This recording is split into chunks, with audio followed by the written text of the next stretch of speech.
تم کو آنا ہے ادارے میں. تو اس طرح سے ہم پہنچ گئے الحمدللہ. تو اس طرح سے 2.5-3 سال 2-2.5 سال ہے، اس میں بہت سارے واقعات پیش آئے، اس کا موقع نہیں ہے. اور پھر وہیں سے ہمارے مدینہ جانے کا ذریعہ کا وقت آ گیا. اچھا، یعنی منصورہ میں رہتے ہیں. منصورہ سے نادیڑ چلے گئے تھے. نادیڑ میں جو تھے اس وقت ہمیں منظوری آ گئی، تو ہم اس طرح سے پہنچے. یعنی یوں کہا جا سکتا ہے کہ منصورہ کی تأسیس جو ہوئی ہے، یعنی اسی کی انشاءاللہ اس کے لیے کوئی مستقل وقت چاہیے. انشاءاللہ دیکھیں گے تاریخی چیز ہے.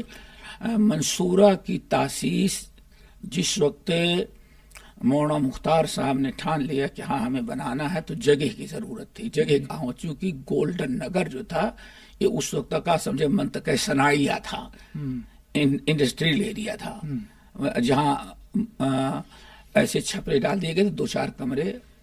اس مدرسہ محمدیہ تھا. اچھا اچھا. تو اب وہاں اتنی بڑی جگہ نہیں تھی کہ بڑا ادارہ قائم ہو. جی. تو مغرب کے بعد مولانا خلیل شیخ تھے، مولانا مختار آئے تو ان سے کہا کہ ہمیں ایک بڑی زمین دیں، چونکہ ہم ایک بڑا مدرسہ بنائیں گے. اور مدرسے کے صدر مولانا یہ تھے مختار صاحب، مدرسے محمدیہ کے منصورہ کے گولڈن نگر کے. اور ساری ذمہ داری جو ہوتی تھی اخراجات وغیرہ کی دیکھ بھال خلیل سے پہلے تھے، جو مولانا مختار بعد میں آئے. اور وہ ادارہ تقریباً 25 سال پہلے سے چل رہا تھا. پہلے شہر میں تھا مسجد کے اندر، پھر مسجد کے سے وہاں لے گئے تو مدرسہ چل رہا تھا. تو مولانا مختار صاحب نے کہا کہ ایسا ہم چاہتے ہیں ایسا ادارہ بنائے، جگہ چاہیے. تو مالے گاؤں سے جب انسان منماڑ کے لیے نکلتا ہے، جو بڑی سٹی ہے، ہندوستان کا مشہور جنکشن ہے، تو مالے گاؤں سے جیسے موسم ندی کا پل پار ہو، پھر اس کے بعد گرنا ندی آتی ہے. گرنا ندی جیسے پار ہوں گے تو وہاں سے لے کر کے خلیل شیخ نے بہت بڑی ایک زمین پہلے سے خریدی تھی کھیتی کی. اور اسی میں پھر بھینسوں کا طویلہ بھی بنایا تھا. بہت بڑی جگہ تھی، کئی ایکڑ پر. ایک گندم کی کھیتی تھی اور بھینسوں کا طویلہ تھا، اور آج کس طرح فارم ہاؤس جیسے تھا وہ مہمان خانہ. اور بالکل فصل تیار تھی، 15 دن میں شاید پک جاتی. تو خلیل شیخ نے کہا کہ ہاں یہ لے لیا. تو اس وقت ہمیں اچھی طرح سے یاد ہے، خلیل شیخ ہم کو مانتے بہت تھے، خطبہ وغیرہ سن کر کے. تو امبیسڈر گاڑی پر جانے لگے تو مولانا مختار بیٹھے، خلیل شیخ بیٹھے، اور ہم کو بھی بیٹھا لیا. حالانکہ مدرس تھے اس وقت، کسی کو نہیں، ہم کو بھی ساتھ لیا. تو ٹارچ لے کر کے مغرب اور عشاء کے درمیان اس جگہ پہنچے. ایسی فصلیں لگی ہوئی تھیں. کسان کے لیے اس سے بڑی نعمت کیا ہو سکتی ہے کہ فصل 15 دن میں پک جائے. تو مولانا مختار نے کہا یہ زمین، خلیل شیخ نے کہا یہ زمین ہے، آپ اس کو لے لیں. تو مولانا مختار نے کہا کہ ابھی تو فصل ہے. کہا نہیں، یہ دین کا کام ہے، اگر آپ راضی ہیں تو ہم تاخیر نہیں کریں، اسی وقت کی فصل پر بلڈوزر چلا کر کے ہم ٹریکٹر چلا کر کے ختم کر دیں گے. تو اس شخص نے، اللہ اس کو جزائے خیر دے، فصل کا انتظار نہیں کیا، پوری فصل پر ٹریکٹر چلا کر کے زمین دوز کر دیا. بھینسوں کو دوسری جگہ منتقل کر کے طویلہ سمیت ان کو دے دیا. تو اس پروگرام میں بھی جب تھے الحمدللہ، جو افتتاحی کانفرنس تھی اس میں ہم کو بھی موقع ملا تھا الحمدللہ. تو اس طرح سے وہ بہت اچھا وقت تھا. لیکن اللہ رب العالمین اس کا نعم البدل ہمیں دیا جو مدینہ یونیورسٹی میں داخلہ ہو گیا. الحمدللہ. تو پہلے سے کوئی پلاننگ تھی، کوشش تھی جامعہ سلفیہ سے فراغت کے بعد مدینہ کی طرف رخ کرنے کا؟ الحمدللہ جامعہ سلفیہ جانے کا کہ جو کئی مقاصد تھے، ان میں ایک مقصد یہ بھی تھا، کیونکہ سب سے زیادہ طلبہ جامعہ سلفیہ ہی سے ہندوستان سے مدینہ یونیورسٹی جاتے تھے. مدینہ یونیورسٹی کا بڑا گہرا تعلق جامع سلفیہ سے؟ جامع سلفیہ اور اہل حدیث جماعت اہل حدیث ہند سے جی. تھی. جامع سلفیہ جامع اسلامیہ کی 5 رکنی کمیٹی جو قائم ہوئی تھی جی بنیاد شاہ سعود کے زمانے میں، جی. تو اس کے ایک ممبر علامہ وحید السما صاحب حیدرآبادی تھے. اللہ جی. ہاں حیدرآبادی ہندوستانی. یہ قنوج کے تھے، قنوج کے، اصل قنوج کے تھے. قنوج کے تھے. پھر لکھنؤ میں ان کے باپ پہلے سنی بنے، شیعہ سے تعلق تھا ان لوگوں کا. پھر اس کے بعد حیدرآباد گئے تو خود بھی گئے، چھوٹے بھائی بدی الزما بھی گئے، ان کا بھانجا سید عبداللہ بھی گئے. تو یہ 3 عالم گئے. تو اس وقت جو کمیٹی بنی تھی 5 رکنی کمیٹی، اس میں ایک ان کا بھی نام تھا. اور بڑی تفصیل ہے. اور اللہ نصاب تعلیم جب مقرر ہو رہا تھا جامع مناج کیا ہوگا تو جامع اسلامیہ کا، تو اس کمیٹی میں علامہ عبدالجلیل سامرودی رحمۃ اللہ علیہ بھی تھے. سبحان اللہ. یہ سب لوگ تھے. تو اس لیے جامع سلفیہ مدینہ جانے کا ایک شوق اور جذبہ بہت پہلے سے تھا. جامع سلفیہ جانے کا مقصد یہ تھا، ایک تو اعلیٰ تعلیم ہوگی، دوسرے وہاں اچھے نمبرات آئیں گے تو مدینہ یونیورسٹی چلے جائیں گے. اور سب سے بڑی چیز یہ کہ ہمارے بعض سلف کہتے تھے کہ بچپنے میں انسان جو اچھی تمنا کرتا ہے اللہ اس کی تمنا کی بھی قدر کرتے ہیں. الحمدللہ. یہ سب سے بڑی چیز تھی. تو ہمارے یہاں شعراء جو تھے مدینے کی تعریف میں، اہل بدعت بھی تھے، دوسرے بھی، عقیدے کی تو کوئی پختگی ہوتی نہیں تھی، تو اشعار پڑھتے تھے. دکھا دے یا الہی وہ مدینہ کیسے بستی ہے جہاں پر رات دن مولا تیری رحمت برستی ہے. اللہ. تو بچپن سے یعنی سمجھے کہ جیسے کچھ سوجھ بوجھ آئی تو ان کا پڑھتا ہوا سن کر کے ہم جہاں رہتے تھے کہ گنگنات رہتے تھے بچپن ہی سے. اور ایک خواہش تھی مدینہ جائیں ہم بس. تو ہمارے بعض سلف جو کہتے تھے بچپنے میں انسان جس کی اس کی خواہش کرتا ہے اللہ اس کی خواہش کی قدر کرتے. خواہش مدینہ جانے کی تھی تو چلتے پھرتے کہیں بھی رہتے اس قسم کے اشعار. تو یہی دکھا دے یا الہی وہ مدینہ کیسے بستی ہے جہاں پر رات دن مولا تیری رحمت برستی ہے. بس یہ برابر بظاہر کوئی شرکیہ کفریہ اشعار تو نہیں تھا، تو اس کو برابر ایسے پڑھتے رہتے تھے. تو ہو سکتا ہے اللہ رب العالمین نے اس خواہش کی تمنا پوری کی اور اس طرح سے جامع سلفیہ سبب بن گیا. دنیاوی اسباب میں سے جامع سلفیہ کی 2 سالہ تعلیم وہی سبب بن گئی. جی کیا کچھ کارروائی رہی یعنی جامعہ اسلامیہ پہنچنے؟ کیا جامعہ سلفیہ میں کچھ انٹرویو ہوا یا ادھر سے فراغت کے بعد اپنی ذاتی کوئی کوشش رہی؟ کوئی کوشش نہیں تھی. وہاں جامعہ سلفیہ کی سرٹیفکیٹ ہی کافی ہوتی تھی. اچھا. ہاں وہاں معادلہ تھا، کوئی انٹرویو نہیں لیتا تھا. یعنی ادھر سے فراغت کے بعد اپنے سے کوشش کرو. اب نہیں، بس کچھ جامعہ ہی کرتا رہا. اچھا جامعہ اپنے سے بھی نہیں کرنے کی ضرورت پڑتی تھی. جامعہ کی سفارش رہتی تھی. جامعہ سے فارغ ہونا وہ نمبر ہوتا تھا. اس طرح کے نمبر ہیں جی، نمبر ہیں جی. تو نمبرات وغیرہ جو بھی ہو رہتا تھا وہ اس حساب سے جو کوٹا متعین تھا جامعہ سلفیہ خود نام پیش کر دیتا اور وہاں سے منظوری اور موافقہ دلی ایمبیسی میں آتی تھی. سعودی سفارت خانہ جو سفارت خانہ وہاں ہوتے تھے تو وہ رابطہ کرتے تھے جامعہ سلفیہ. جامعہ سلفیہ طلبہ سے رابطہ کرتا تھا. تو جامعہ سلفیہ اس طرح سے وہاں پڑھنے کا مقصد جو بہت سارا کئی تھے ان میں ایک یہ بھی تھا کہ اس کے ذریعے اللہ تعالیٰ شاید مدینہ یونیورسٹی تک پہنچا دے. اس لیے 2 سال تو آپ کو اس بات کی خبر تھی کہ ہاں میرا نامزد ہو چکا ہے؟ نہیں، پہلے نہیں تھی. چونکہ امید تو کبھی تھی لیکن مایوس ہو چکے تھے کہ اللہ تعالیٰ کوئی راستہ نکالے. اچھا. اس میں مایوسی کی وجہ کیا تھی کہ جس سال ہم فارغ ہوئے اور چھٹی تھی، آئے تھے، گھر میں تھے، پتا چل گیا کہ جوہیمان کا حادثہ پیش آ گیا. اچھا، جوہیمان کا جو حادثہ پیش آ گیا. اس حادثے کے پیش آنے کے بعد وہ سال بالکل داخلہ کسی کا نہیں ہوا، مشکلات آ گئی. ایک تو حج کے موسم میں کیا تھا جی حادثہ، اور وہی ایام رہتے تھے، محرم سے پہلے پہنچنا رہتا تھا پڑھائی کے لیے۔ تو جب حادثہ پیش آیا تو اس میں جیسے جانتے ہیں کہ کچھ مشائخ جامعہ اسلامیہ کے کچھ طلبہ بھی لپیٹ ملوث تھے، اور بڑے افسوس کے ساتھ کہنا پڑتا کچھ بر صغیر کے بھی، ہندوستان پاکستان کے کچھ لوگ تھے، ان میں ایک چھوی خراب ہوئی، ان میں سے تو کچھ بچ گئے، نام لینا مناسب نہیں ہے، لیکن کچھ جو ہے وہ اس کے لپیٹ میں بڑے مجرمین میں شمار ہوئے۔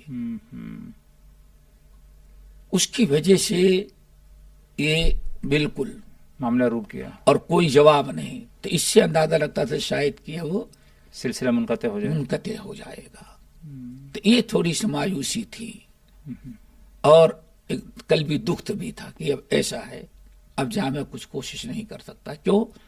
جب وہاں سے ایسے حادثات اور اس میں طلبہ اور مشائخ بھی ملوث ہو گئے ہیں، اور افسوس کے ساتھ کہنا پڑتا تھا مشائخ بھی جو تھے فکری طور پر تو کچھ اور راستہ اختیار کر چکے تھے، لیکن ظاہری طور پر وہ اہل حدیث سمجھے جاتے تھے۔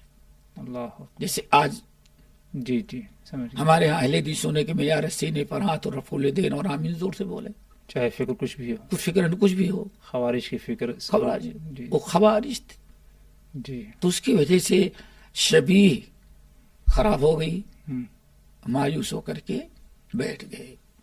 جی ظاہر سے لیکن جی بس ایسے ہی تھا۔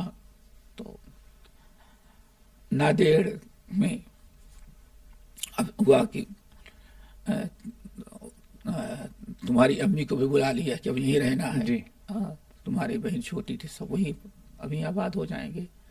کیوں؟ ایک اچھا ماحول ہے، ناندیڑ میں، اور لوگ عزت کرتے ہیں، جی، ہر طرح پر خیال رکھتے ہیں۔ اسی اسنا میں ہم کو نائب امیر بنا دیا گیا ناندیڑ میں، نادیڑ میں صوبے جمعیت اہل حدیث صوبے مہاراشٹر کا امیر مولانا مختار تھے، وہ نائب امیر ہم کو بنا دیا۔ جی، تو اس طرح سے ذمہ داریاں بھی بڑھتی گئیں۔ تو ایک مرتبہ ایسے ہی تقریباً 1.5 سال گزر گئے تھے، تبلیغی دورے پر نائب امیر ہونے کی وجہ سے ہم کو جانا پڑتا تھا۔ میں مراٹھواڑہ میں تھا، اچھا، ادھر کولہاپور اکولا آکوٹ کی طرف، اچھا، یہ اورنگ آباد مہاراشٹر میں۔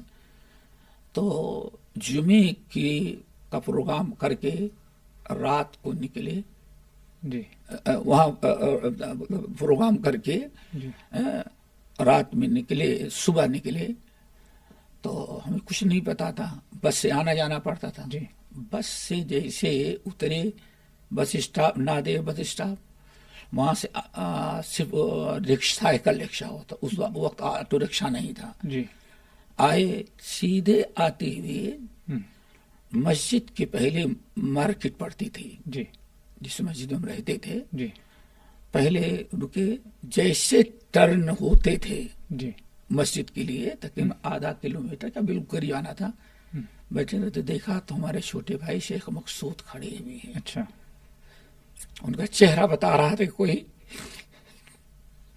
خوشی لے کے آئے، جی، وہ کھڑے تھے۔ تو حاجی عبدالستار تھے، جی، جہاں چاچا ہمارے چھوٹے بھائی آ کر کے وہی ہمارے قیام وغیرہ کا انتظام کرتے تھے، وہی تھے۔ وہ بھی خوب موٹے گھٹے، وہ بھی ہنستے ہوئے کھڑے ہوئے ہیں۔ سوچ بھی نہیں سکتا کہ ہمارے چھوٹے بھائی کھڑے آئے ہوں گے۔ فون ان کا کوئی رابطہ ہی نہیں تھا، موبائل ٹیلی فون وہی ہوتا تھا، جی، تو نہ گاؤں میں تھا نہ بھائی کے پاس تھا، نہ آپ کے پاس کوئی موبائل، کوئی بھائی۔ تو جیسے اترے رکشا روکو اور سیٹ روک لیا۔ جیسے روکا میرے تو پاؤں تلے زمین گر گئی، آخر اچانک بھائی کیسے آ گئے بغیر کسی اطلاع کے؟ اتر گیا تو آ کر کے سب سے پہلے حارث صاحب گلے ملے، پھر بھائی کراتے ابھی کچھ نہیں، کیا ہوا؟ آپ کا داخلہ جامعہ اسلامیہ ہو گیا، الحمدللہ، مدینہ یونیورسٹی میں آپ کا داخلہ ہو گیا، اور اس ناظم صاحب نے کہا اسی وقت آپ چلیں،